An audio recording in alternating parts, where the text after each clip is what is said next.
So what you're advocating for is that the policy of the United States of America is that people can basically hop an airliner and come to the United States of their own volition and free will? If they get vetted by the U.S. State Department, what's wrong with that? Mr. Edlow, real quick, it was said in previous testimony that roughly 3% of people who apply through the legal process of coming into the United States through the green card program, 3% of all that apply actually get approved.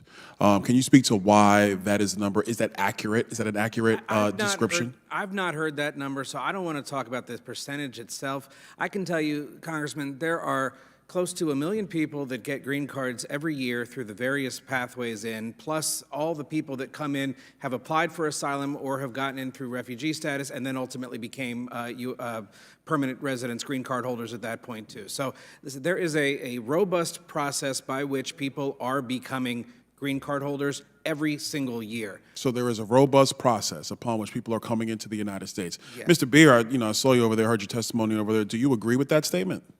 Oh, absolutely not. If you compare the United States to other countries, it would take about 70 million people showing up in the United States tomorrow to get our immigrant share of our population to equal what we see in Australia, 35 million to get to where it is in Canada. The United States is an outlier for having a restrictive immigration policy. Mr. Bier, do you think it is appropriate for the American government to model that of Australia and other countries around the world? I think we should do what's in our best interest, and I think immigration can benefit the United States if done legally in an orderly manner. Mr. Bier, do you think it's in the nation's best interest to have a massively open southern border that is largely controlled by the drug cartels? Absolutely not. So, Mr. Bier, follow-up question to that. Do you think it is wise for the Biden administration to reverse its protocols at the southern border? Its own protocols? Yes. I don't understand. Why would it reverse its own protocols? Well, let's go back. You just said that the current situation at the southern border is not in the nation's interest. It is not wise for the nation to have that. Yeah. And since the basic predicate of this hearing, by any objective measure, is that the policy prescriptions by Joe Biden since he became president has led to a massively open southern border, do you believe it's in the nation's interest for President Biden to reverse course on his policy prescriptions when he became president on January 20th, 2021? I don't agree with the premise. His policies didn't cause this.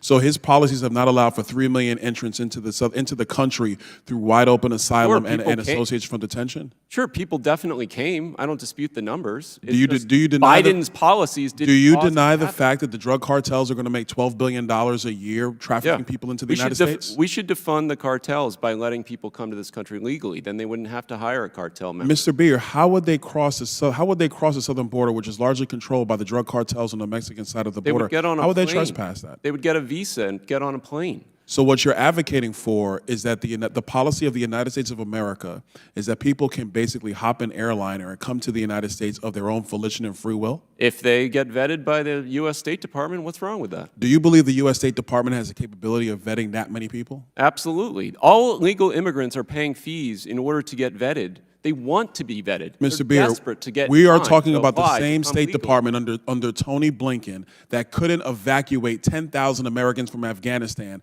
that couldn't evacuate Americans out of Israel, where you had members of Congress go over to Israel to get 246 Americans out because the State Department was busy sending text messages and dropping voicemails into people's cell phones. That U.S. State Department can process millions of people coming into the United States. Yeah, I mean, certainly the State Department has its challenges, but if you look at where it started at 83% visas being cut by the last administration, I mean, they gutted the State Department's visa processing, which is why they were not able to get Afghans out of Afghanistan.